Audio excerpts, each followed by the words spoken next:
What's up everyone, CounterFit Chefs here, and today we made Thanksgiving Xiaolongbao. Check it out.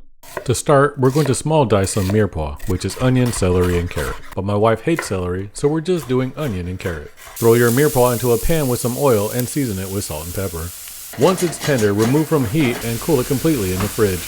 Next, for our soup cubes, we're going to be making a basic gravy instead. Melt butter into a pan and mix with flour, and allow that to cook until the color starts to turn. Add in some stock, season it with salt and pepper, and bring it to a simmer before turning off the heat. Put your gravy mix into the fridge overnight or into your freezer for a few hours. For the dough, mix 1 cup of flour with 3/8 cup of warm water.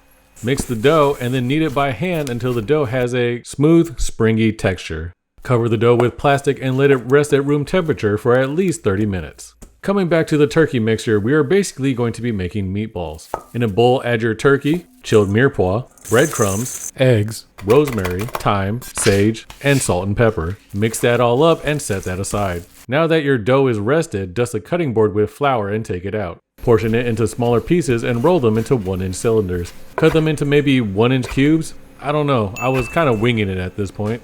Take out your largest rolling pin because for some reason this is the only rolling pin in your house, and proceed to roll out the tiniest balls of dough with it. Once your dough is rolled out, we're going to assemble everything. Put a dollop of turkey mixture in the center of your dough, put a dollop of gravy on top of that, and proceed to pull up the edges, going around and pinching them into pleats. If you have clumsy hands like me, get upset and titty twister them closed. Once your xiaolongbao is ready, put your wok on the stove with some water and let that heat up. If you don't have a wok, that's okay. I already assumed that you weren't going to make this anyways. Take out your bamboo steamer, line it up with Napa cabbage, and lightly steam them for 1 minute.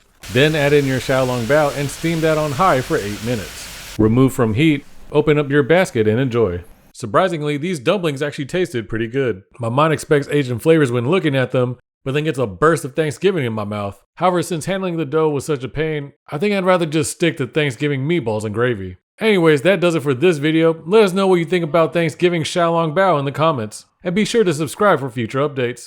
You guys be sure to stay creative, don't settle for boring, and we'll see y'all next time. Peace!